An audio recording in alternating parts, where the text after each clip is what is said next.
नाज़रीन, हम अपनी आज की वीडियो में मशहूर और मारूफ सूफ़ी बुज़ुर्ग हज़रत मियाँ मीर कादरी रहमतुल्लाह अलैह के बारे में आपको चंद मालूमात मुहैया करेंगे। नाज़रीन, आपका इस्म मुबारक मीर मोहम्मद रहमतुल्लाह अलैह और लक़ब हज़रत मियाँ मीर, आपको शाह मीर भी कहते हैं और जियो कलमा ताज़ीम। हज़रत को चूँकि सब अपना साहिब समझते थे और उनकी ताज़ीम को लाजिम करार देते थे, इसलिए आपको मियाँ जियो भी कहते हैं। आपके वालिद का नाम साईं जिन्ना बिन काजी कलंदर फारूकी था।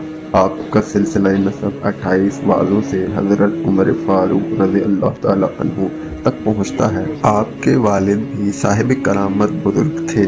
जब हज़रत मियाँ जियो या हज़रत मियाँ मीर 7 साल के हुए तो उनके बुजुर्गवार रहलत फरमा गए। हज़रत की वालिदा माजिदा का इस्म मुबारक हज़रत बीबी फातिमा था। आप काजी काजन की दुख्तर नेक अख्तर थी। उनका शुमार ज़माने के इंतहाई आला उलमा और फुजला में होता था।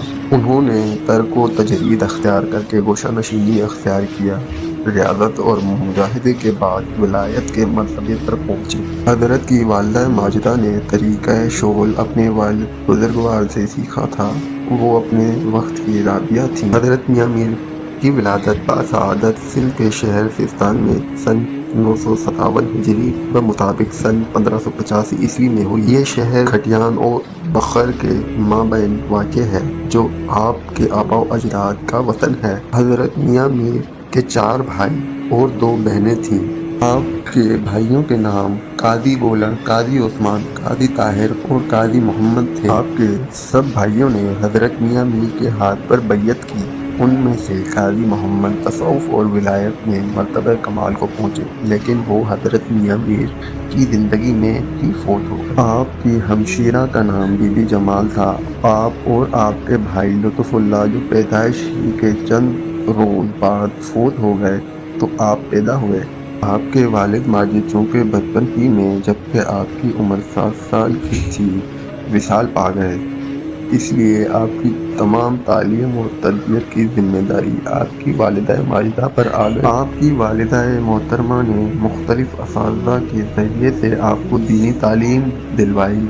फिर आपकी वालिदा ने आपको सिलसिला कादरिया में सुलूक की तालीम देना शुरू कर और थोड़े ही अरसे में आप में तलाश हक का जज्बा पैदा हो गया।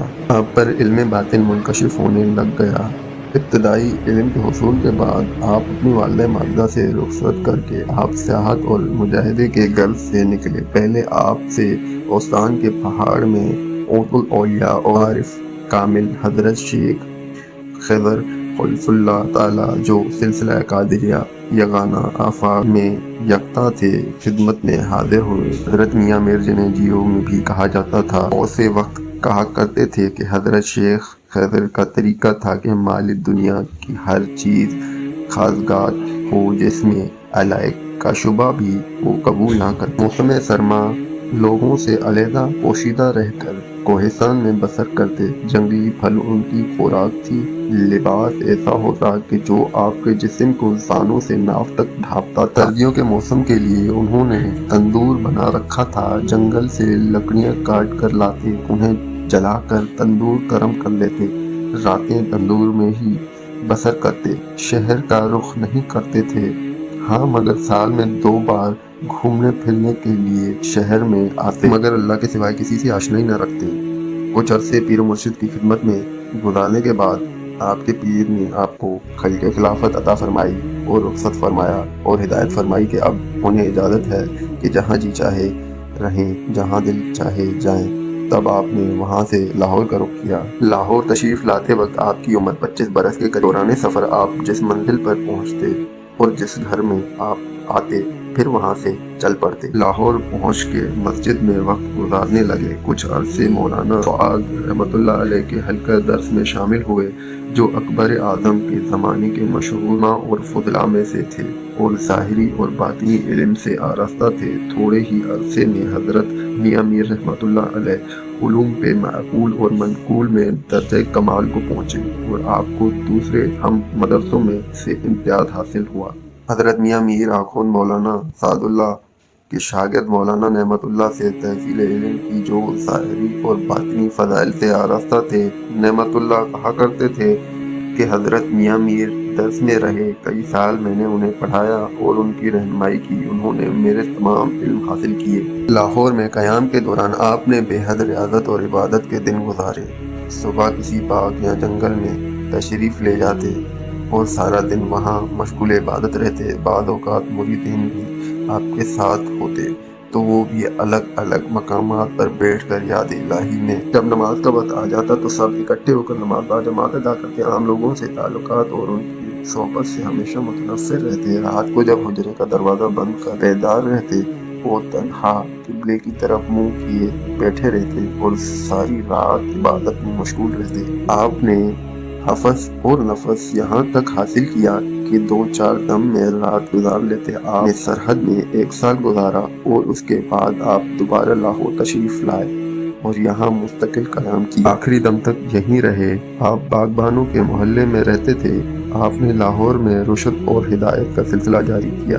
ساری عمر مخلوق خدا کی خدمت میں اور ہدایت میں گزاری۔ بے شمار لوگ آپ سے فیضیاب ہوئے اور آپ کی خدمت اقدس میں جو بھی آتا روحانی نعمتوں سے مالا مال ہو جاتا۔ حضرت میاں میر رحمۃ اللہ علیہ بے حد اتباع سنت کرنے والے تھے۔ عبادت میں آپ فرائض، سنت موقدہ، تہجد اور ان نمازوں کی پابندی سے ایک خیال رکھتے جو سرور کائنات حضرت محمد مصطفیٰ صلی اللہ علیہ وآلہ وسلم نے ادا فرمائے۔ اس طرح روزوں میں بھی پابندی فرماتے۔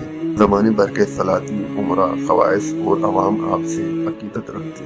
لوگ ہمیشہ نظر و نیاز لے کر آپ کی بابرکت خدمت میں چلے آتے۔ سلاطین اور عمرا کی کوئی نظر و نیاز قبول نہ فرماتے۔ ان میں سے کوئی نقدی لاتا تو فرماتے مجھے فقیر سمجھا ہے کہ نقدی لائے ہو؟ میں فقیر اور مستحق نہیں ہوں، غنی ہوں۔ جس کا خدا ہو وہ فقیر نہیں، یہ لے جاؤ اور کسی مستحق کو دے دو۔ دنیا کو جس طرح حضرت میاں میر رحمۃ اللہ علیہ حقیر سمجھتے تھے، اتنا حقیر اور کوئی نہیں سمجھا۔ آپ کا طریقہ یہ تھا کہ آپ دنیا داروں سے پرہیز کرتے تھے۔ جوانی کے ایام میں تمام دن باغوں اور جنگلوں میں گزارتے۔ نماز مغرب کے بعد جب حجرے میں تشریف لاتے تو آپ کا لباس فقراء اور درویشوں کا سا تھا۔ کم قیمت کی سفید دستار سر پر اور خرگا کی بجائے خطر کا کرتا زیب تن ہوتا۔ جب کسی قدر میلہ ہو جاتا تو قریبی دریا کے کنارے جا کر دست مبارک سے دھو لیتے۔ آپ اپنے سائقوں کو کپڑوں کو پاک و صاف رکھنے کی بہت تائید فرماتے۔ خادموں اور طالبوں کا لباس بھی آپ کی طرح ہی کا تھا۔ تو محبین اکرام، امید کرتے ہیں کہ آج کی ویڈیو آپ سب کے لیے مفید رہی ہو۔ طریقے کی ویڈیوز حاصل کرنے کے لیے ہمارے ساتھ جڑے رہیں اور ہمارے چینل کو سبسکرائب کریں۔ اللہ حافظ۔